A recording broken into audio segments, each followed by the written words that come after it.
Savez-vous que sous vos souliers de randonnée, la montagne peut respirer ?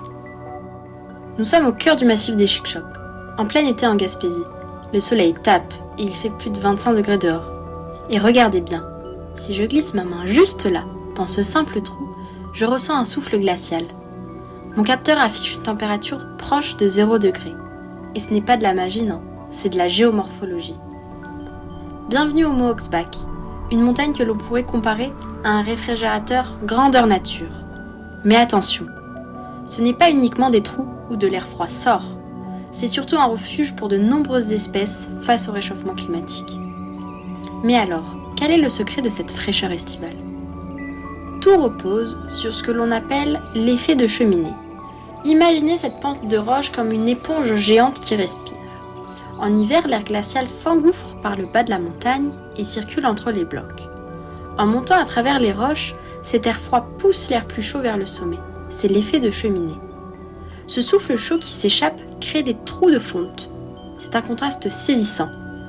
Par exemple, cette journée-là, alors qu'il faisait moins 9 degrés à l'extérieur, l'air qui sortait de ce trou était à plus 6 degrés.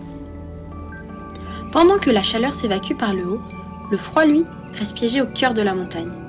Tout l'hiver, elle recharge ainsi son immense réservoir de froid pour pouvoir ensuite défier le soleil une fois l'été venu. Et justement, en été, le cycle s'inverse.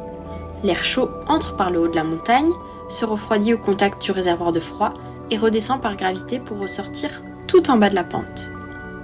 Pour percer ce secret, nous avons installé des capteurs de température et d'humidité sur l'ensemble du Mohawksback.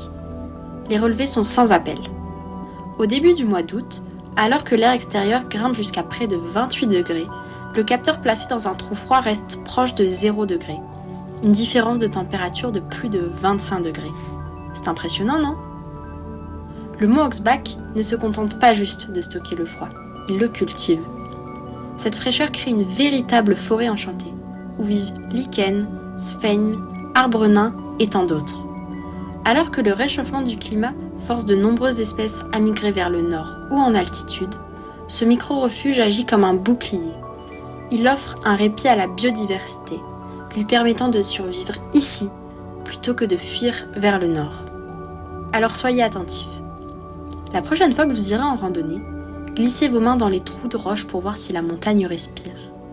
Comprendre ces mécanismes nous aide à mieux protéger ces refuges. Le Mohawksback nous montre que la nature a ses propres solutions pour s'adapter. À nous d'apprendre à les respecter.